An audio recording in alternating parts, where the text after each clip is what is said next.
Argentina যেন Columbus, কী সব দলের বিপক্ষে খেলছে তারা, যার নামও বেশিরভাগ ফুটবল দর্শক শোনেননি। কুরাসাও, অ্যাঙ্গোলা, পুয়ের্তো রিকো, এল সালভাদরের পর এবার খেলবে মৌরিতানিয়া ও জাম্বিয়ার বিপক্ষে। এটা বলা নিরাপদ, বেশিরভাগ মানুষ আর্জেন্টিনার বিপক্ষে ম্যাচ খেলার আগে এসব দেশের নামও কখনো শোনেননি। এবার আরও দুটি নতুন নাম যুক্ত হচ্ছে তালিকায়। র্যাঙ্কিংয়ের ১১৫ নম্বরে থাকা মৌরিতানিয়া ও ৯১ নম্বরে থাকা জাম্বিয়ার সাথে খেলবে আলবিসেলেস্তেরা। দুটি ম্যাচই অনুষ্ঠিত হবে তাদের ঘরের মাঠে। আগামী ২৮ তারিখ বাংলাদেশ সময় ভোর ৫টা ১৫ এস্তাদিও আলবার্তো জোসে আর্মান্দো স্টেডিয়ামে মৌরিতানিয়ার বিপক্ষে মাঠে নামছে আর্জেন্টিনা। মজার ব্যাপার হচ্ছে, এর আগে এই দলের সাথে কখনোই মাঠে নামেনি তিনবারের বিশ্ব চ্যাম্পিয়নরা।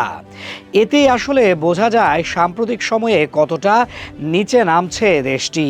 এই দুটি ম্যাচের যদিও গুরুত্ব নেই প্রীতি ম্যাচ বিবেচনায় ও শক্ত প্রতিপক্ষ না হওয়ায়, তবে আর্জেন্টিনার জন্য দুটি ম্যাচ বেশ আবেগের। কারণ লিওনেল মেসি যে শেষবারের মতো দেশের মাটিতে দেশের জার্সিতে মাঠে নামছেন। সবকিছু ঠিক থাকলে হয়তো আগামী বিশ্বকাপের পরেই অবসর নেবেন মেসি। যেহেতু এর আগে আর কোনো ম্যাচ নেই আর্জেন্টিনার মাটিতে, তাই এটা বলাই নিরাপদ এই দুটি ম্যাচই শেষ ম্যাচ হতে যাচ্ছে লিওনেল মেসির। তাকে নিয়েই তো ঘোষণা করা হয়েছে দল। তবে আগামী ২৮ তারিখ প্রথম ম্যাচে কেমন একাদশ নিয়ে মাঠে নামতে পারেন স্ক্যালোনি। সবার আগেই চোখ রাখা যাক গোল পোস্টের নিচে। যদিও এখানে অবধারিত একজন খেলোয়াড়, যিনি আর কেউ নন, এমিলিয়ানো মার্টিনেজ। বিশ্বকাপের আগে দলের সাথে শেষবারের মতো ঝালিয়ে নিতে একাদশে দেখা যেতে পারে তাকে। এবার আলোচনা করা যাক ডিফেন্স নিয়ে, যা তাদের জন্য সবচেয়ে বড় স্বস্তি। গত ৫ বছরে এত সাফল্য এসেছে দেশটির, এর পেছনে বড় কারিগর তাদের রক্ষণভাগ। তাই তো এখানে তেমন বড় পরিবর্তন আসবে না। রাইট ব্যাকে থাকছেন নাহুয়েল মোলিনা, যিনি বর্তমান সময়ে আছেন অবিশ্বাস্য ফর্মে। শেষ ৩ ম্যাচেই করেছেন দুটি দারুণ গোল।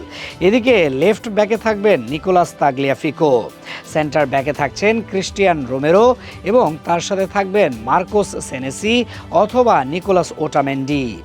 এভাবেই সাজানো হতে পারে তাদের রক্ষণ। এবার নজর দেয়া যাক তাদের মাঝ মাঠের দিকে।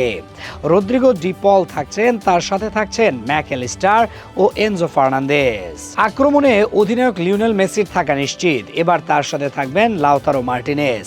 লেফট উইংয়ে থাকতে পারেন জুলিয়ানো সিমিওনে কিংবা থিয়াগো আলমাদার মধ্য হতে যে কোনো একজন। সবকিছু ঠিক থাকলে এমন একাদশ নিয়েই ২৮ তারিখে মাঠে নামতে পারে আলবিসেলেস্তেরা।